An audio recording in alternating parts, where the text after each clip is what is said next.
So I've been reading a little bit more of the book Stories That Sell, or is it Selling with a Story? I know I keep getting that book wrong, but the next part that I'm going over is the 5 things that you need in order to get a story out of someone else.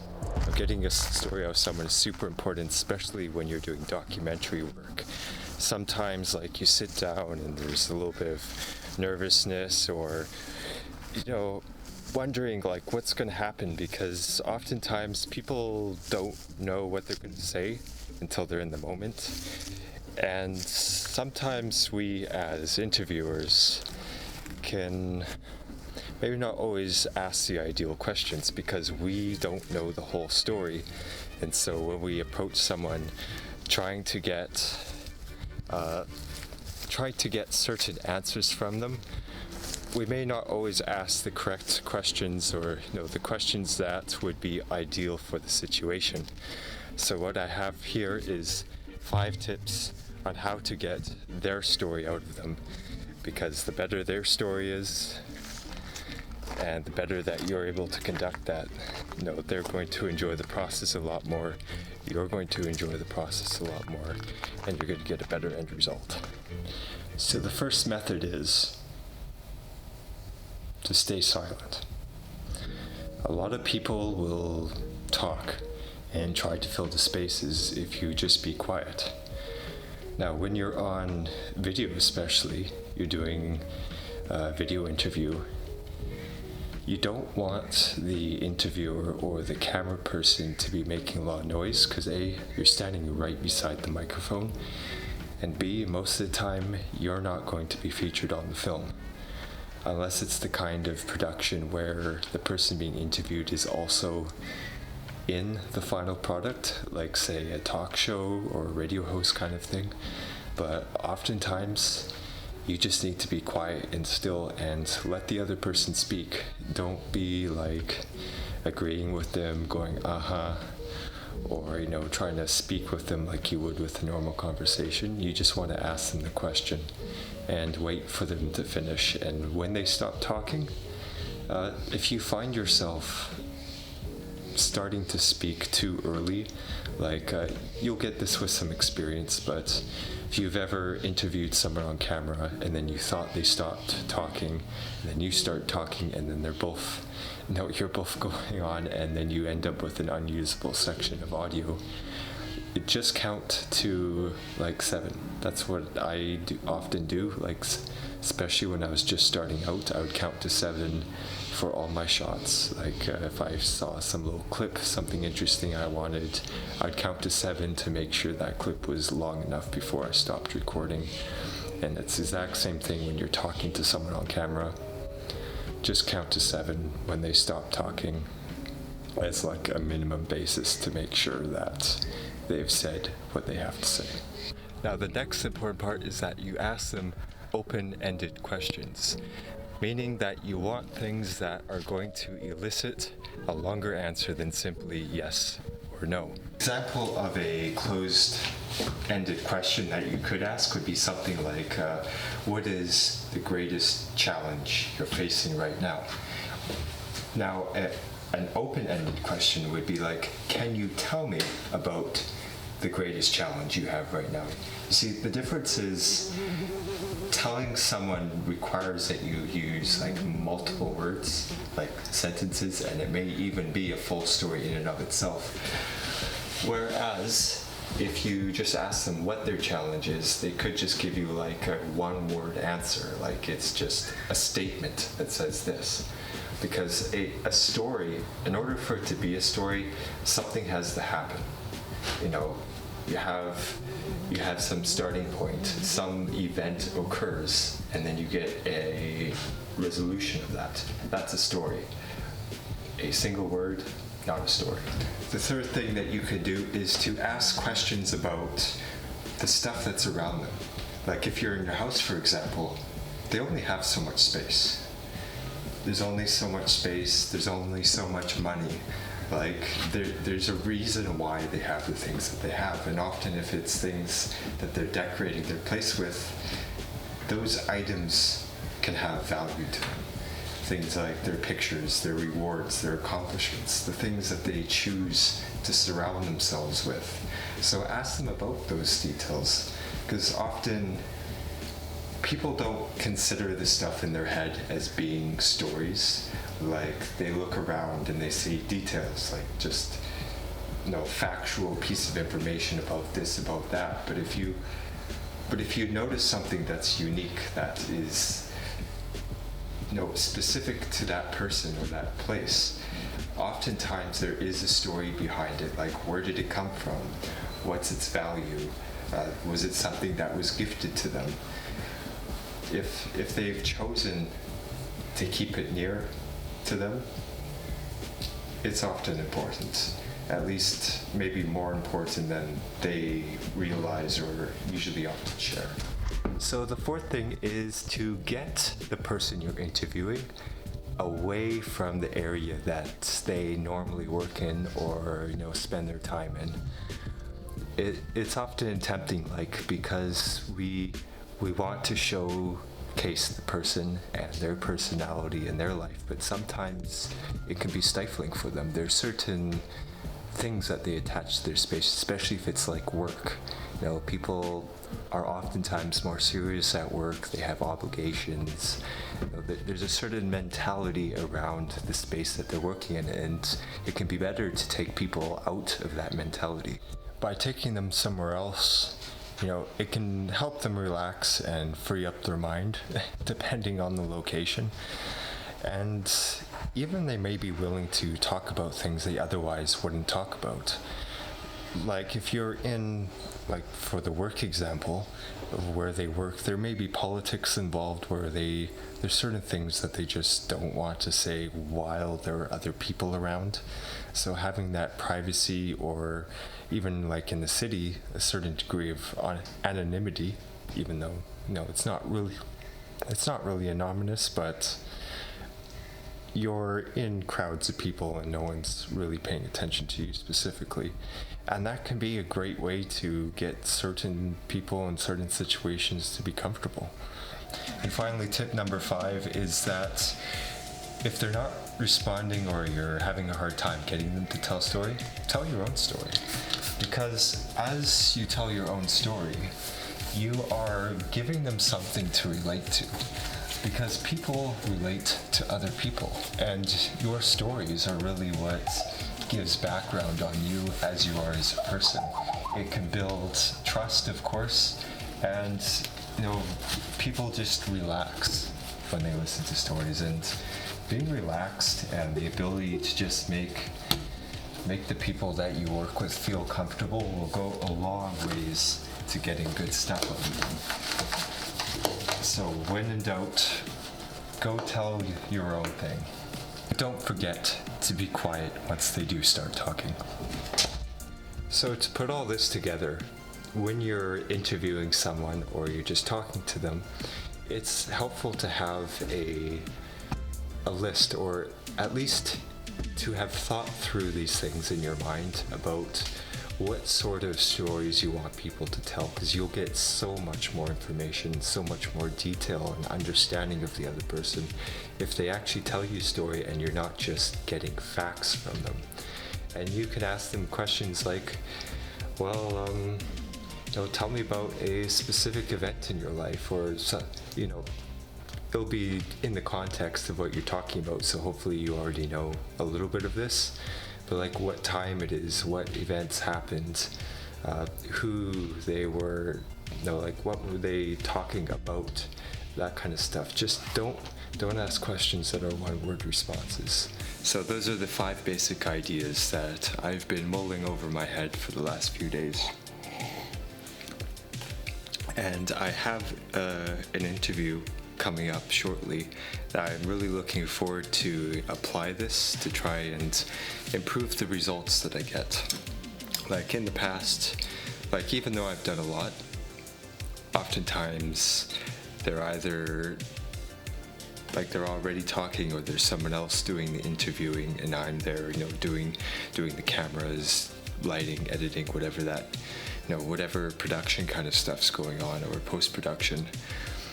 And I'm always looking for better ways of doing things, ways that get people to be more relaxed and enjoy the process more. So this is a little bit different approach to how I've been doing it in the past. And I hope to have results to share here when that eventually happens. I don't have the exact date set yet, still being negotiated with the person I'll be interviewing, but I'm looking forward to it.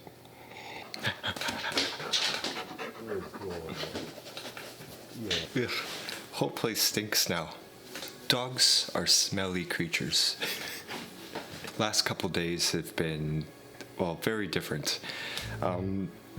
There was something that came up that I had to put off the ad that I was writing for a little bit, but anyways, there was a whole topic there, and I actually shot a 1 hour long video talking about it that I don't think I'm going to upload it publicly.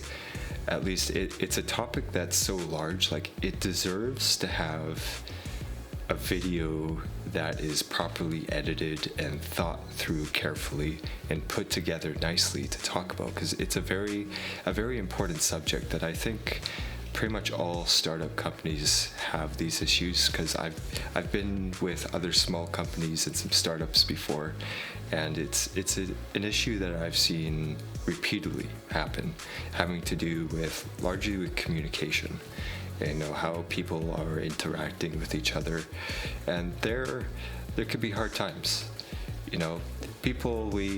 It's not that people dislike each other or we're against each other, but sometimes there could be expectations that different people have that other people aren't aware of, or they're just, they came from another culture and they think like there's things that we take for granted that we just assume without intending to. And when you don't have like a very clear image or a framework that you're working in that is made, like written out specifically for everyone, there's all kinds of various issues, and it can be very difficult to predict what those issues will be or when they'll come up. And it's something that we have touched on a few times before, we've known each other for several years, so it's not the very first time it's brought up. But I think in the last couple of days there's been more discussion about it than we've ever had before, and there's always a certain degree of uncertainty when you come up against I want to say personal issues here. I don't know if that's quite the right way to put it, but I am happy to say that I think it's getting better. It's going in the right direction, and honestly, I think it'd be really cool to be able to share more about the business, not just what I'm saying, but also what Randy has to say, because there's so many businesses out there, but not many who are actively documenting what happens. For me, the opportunity to be on camera here and to share things that I'm learning, but also be able to share things that's going on with the business as it grows and develops, I think that's really cool and interesting. And I think other people who have an interest in this line of work that we're doing could find things that are valuable to them through watching this stuff. I know this stuff is really rough. I'm just getting started here and I don't have time to do fine edits, but I'm looking towards making little changes every single time and to just keep doing it as frequently as possible. I'm trying to get it for every single day. I think I missed 2 days, but I made up for it. But yeah, a day or two ago when I didn't upload, I did fulfill what I'm personally trying to do, because my objective here isn't to build like followers or subscribers on a channel or to rack up lots of views. I'm doing this because it's valuable for me. I think it's valuable for my thinking, being able to solve problems, hopefully being able to help some people in the process, but also to just to develop skills of being able to present and talk and hopefully get more efficient at editing. And honestly, I'm getting a little bit excited about it, because as like each time you put out a video, it doesn't have to be perfect, but it does need to be better, and you get ideas as you go. If you wait to try and get all the ideas before you're going, you might never start.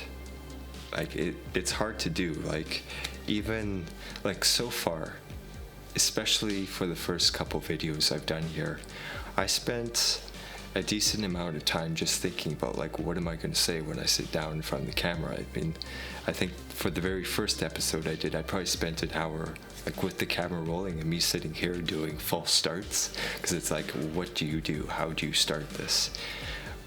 But I'm gonna keep sticking to the advice I got from Russell Brunson, which said not to create, not to try and be original, but to document.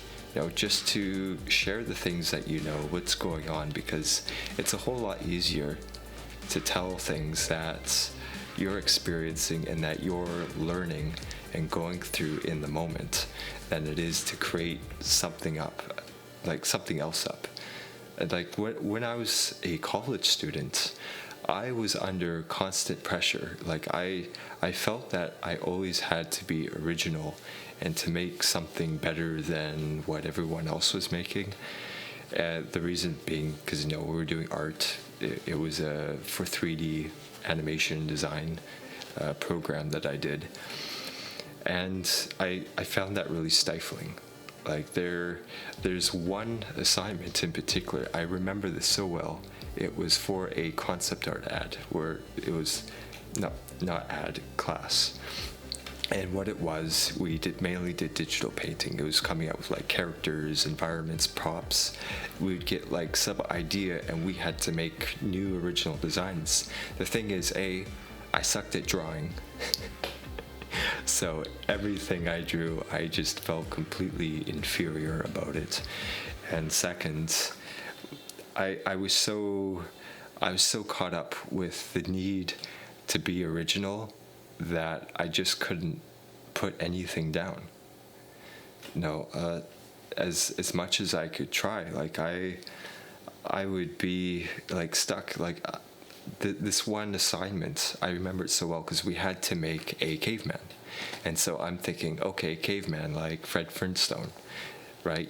You have like the leopard or the animal skin that goes over one shoulder. You know, they're kind of dumb. They have a big pronounced jaw, forehead, whatever, sunken eyes, and your wooden club holding up like this. And I'm thinking like, that's what everybody's caveman is like. And I was right to mostly an extent, because that is stereotypical what we see.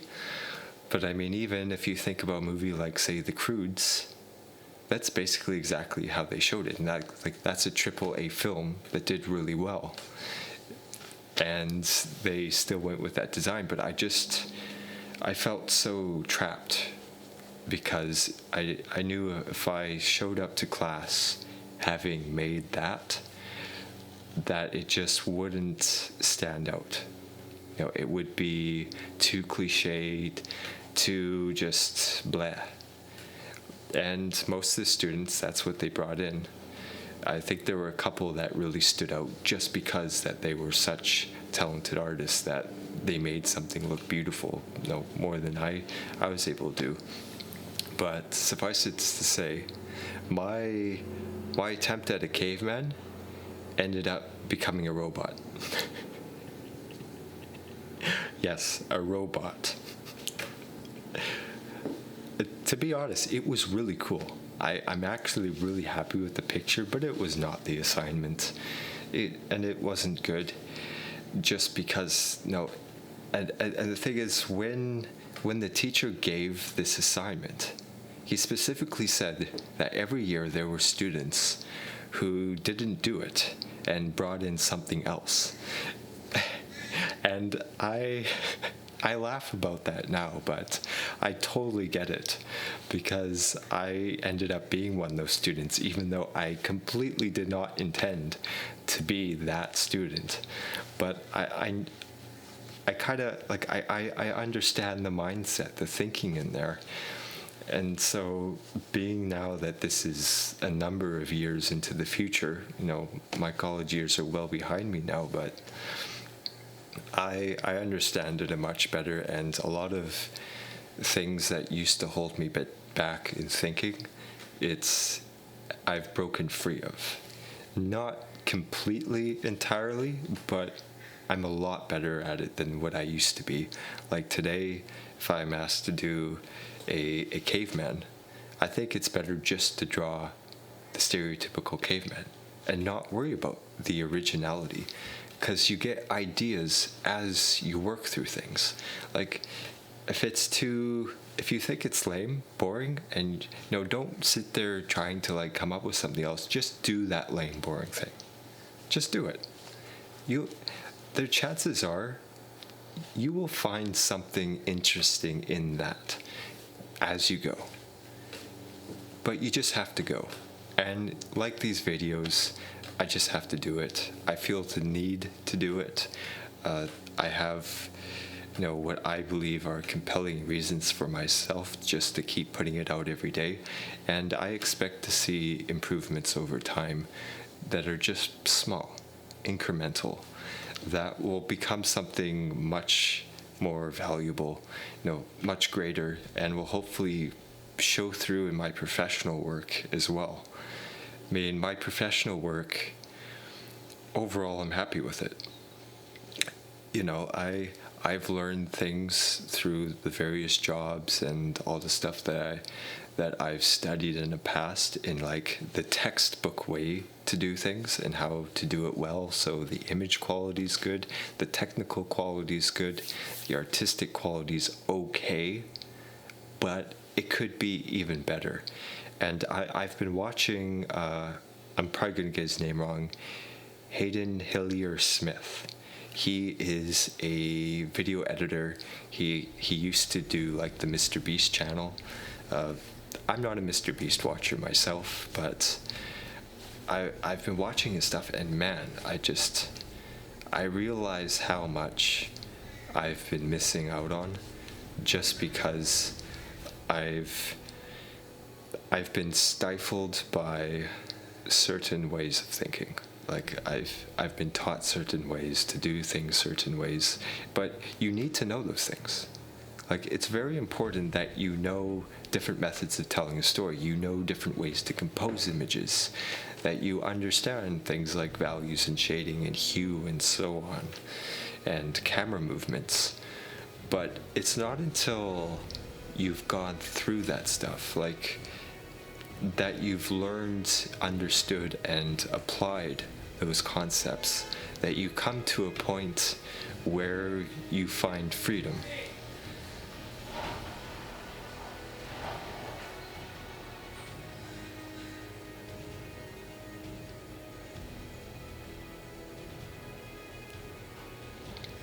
Now, when people try to be really creative in the beginning and they haven't learned the basis of things already, it ends up usually not being very good, because they're trying all this stuff and it just doesn't.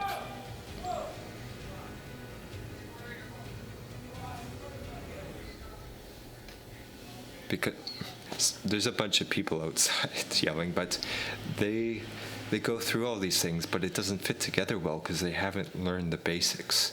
But once, and it can take a fair bit of time to go through the basics, but it really is amazing how things free up after the fact, after you've gone through that. But you just have to put the work in first.